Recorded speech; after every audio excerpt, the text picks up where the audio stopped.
ভাবি আমি অফিসে গেলাম। এই না তোমার পছন্দ গরু মাংস করো। আচ্ছা ঠিক আছে, আমি খেয়ে নিব। আর যদি কিছু লাগে আমাকে মেসেজ করে দিবা। হ্যাঁ, এখন আবার তো কিছু লাগতেছে না, তুমি খেয়ে নিও, সবটা শেষ করো কিন্তু। ঠিক আছে, কোনো Bye কিছু bye. যেন বাকি না থাকে। ঠিক আছে, বাই। বড় বউ, জি বুবু মা। বসো এখানে, তোমার সাথে আমার কিছু কথা আছে। জি সকাল থেকে তো তুমিই বাসার সব কাজকর্ম করো, রান্না বান্না করো। ছোট বউ তো ব্যাগ ঝুলিয়ে খালি অফিসে যায়। চাটা এমন ভাবে সকালে আমাকে এনে দিল, মনে হয় যে চাটাও বানাইছে, কিন্তু আমি তো জানি চাটা তুমি বানাইছো। সকালের নাস্তা তুমি বানাও, ঘর ঝাড়ু দাও তুমি, টেবিল মোছো। ও কি কাজ করে? ওকে তো আমি কোনো কাজ করতেই দেখি না। ও শুধু শুধু অফিসে যায়। ওকে তো তুমি কি কাজ করো? ও বেগম সাহেবের মতো খালি ঘুরে বেড়ায়। বিষয়টা না, ও তো আমার ছোট বোনের মতো। আমি ওকে ছেড়ে রাখি, ও সারাদিন অফিস করে কষ্ট হয়, অফিসে যাওয়া আসা কষ্টের ব্যাপার, কাছে করে যায়, অফিসে কি না কি করে সবাই, তাই আমি বাসা ফিরি। আমার ছোট বোনের মতো রাখি, ও অত বড় না, বুঝছো? থামো, তোমাকে আমাকে আর ইয়ে করতে হবে না, ওর সাফাই গাইতে হবে না। ও অফিস থেকে আসে, তরকারি কোটা থাকে সেগুলো রান্না করে, তারপর টেবিলে তুমি আমাদেরকে খেতে দাও। না বুবু মা অনেক কাজ করে, চাকরিতে অনেক কাজ করে। তাছাড়া আমি তো বাসায় থাকি, আমি কাজগুলোকে পছন্দ করি, আমার কাজগুলো করতে ভালো লাগে। আমি তো সারাদিন বাসায় থাকি, বাসা থেকে তো বের হই না, আমি কাজগুলো মজা নিয়েই করি। আর ও তো আমার ছোট বোনের মতো, বলতে গেলে আমার ছোট বোন, এখন তো বড় বোনের মতোই দেখি, আমি বড় বোনের মতোই সম্মান করি।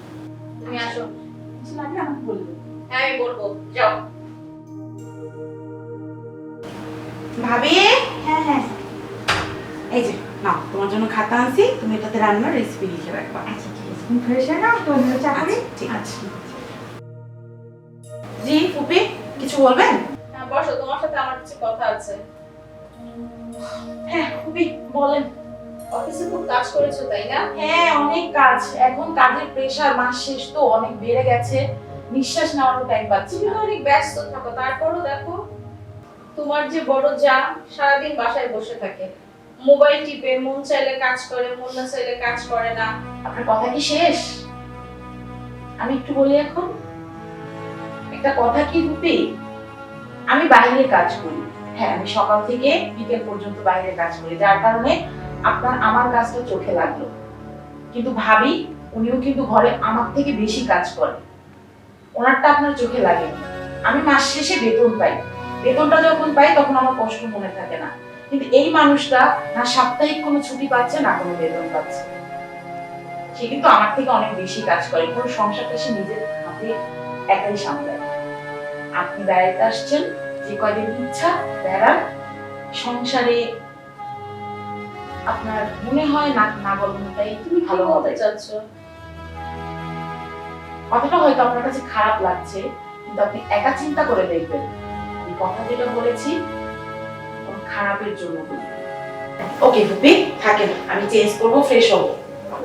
আচ্ছা আপনি টিভি দেখেন। ভেবেছিলাম দুই জায়ের ভিতরে ঝগড়া লাগাবো, সংসারটার ভিতরে অশান্তি। আমার ছেলের বউরা তো আমার কোনো খেয়াল নেয় না, ওদের সারাদিন স্বার্থপরের মতো ঝগড়া ঝগড়া ঝগড়া, নিজেদেরকে নিয়ে ব্যস্ত থাকে। আর ওদের দুজনের কত মিল, পারলাম না এই সংসারটা ভাঙার জন্য। আমার পুরো চালটাই ভেস্তে চলে গেল।